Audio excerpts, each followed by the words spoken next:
So we're at the Undergraduate Research Conference with Victor Riley. Victor, how did you get involved with mathematics? Well, I've actually been interested in math since as far as I can remember, and part of it I think was because I was pretty good at it, but also part of it is because it was one thing that carried, because I was born in Ukraine, and it was one thing that stayed the same. Right, so I understand, yeah. So tell us about this project. It looks very, very complicated, and I wonder if you can tell us in very simple terms what you're looking at. Yeah, well actually what's nice about this project is mathematically, if you get into it, it's actually pretty simple. Right. So all we're doing is we're looking at a random polygon, like which is a that one, for five-sided example. figure, or a polygon means multiple, polygon, yeah, it? any number of sides. Figure, okay. Yeah, any number of sides you want, right. And you take a point not on that polygon, right. And you reflect that point about the vertices of the polygon. Right. So the vertices are the points where the direction changes. Is that correct? Yeah. So the vertices are right here, right here, right here, right here, and right here. And so the only rule is that you can't cross the polygon, and you can't land inside the polygon. So what are you trying to show? How many planes you need to circumvent the polygon, or what? Well, so there's three things that could happen if you just keep on reflecting about the points. One, you can end up where you started.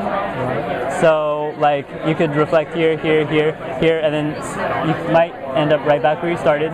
Another thing that could happen is you could keep on going around within a certain region, but never end up where you started. Right. So this is a picture of that. Yeah. So like you could start here, then keep on going around and form all these points, but never actually end up where you started. Okay. And then the third thing is you could end up going further and further away from the polygon, right. And end up in outer space. Yeah. Okay. So what do you do with the results of something like this? Is there some practical implication that would be useful, or is it just fun to do? Well, with math, and especially new math, oftentimes it's very difficult to see what's going to happen with it. In this case, some people have proposed using this as a model for a simple model for a planetary motion, for example. Yeah. But at this point, it'd be fair to say we really don't know where it's going to go, because it's a pretty new branch of mathematics. What about you? Where are you going to go? What's going to happen to you? Are you going to be a mathematician? You're going to do a PhD? What are you going to do? Well, actually, I'm hoping to study astrophysics or like aerospace engineering. So you got any places in mind, any universities where you want to go?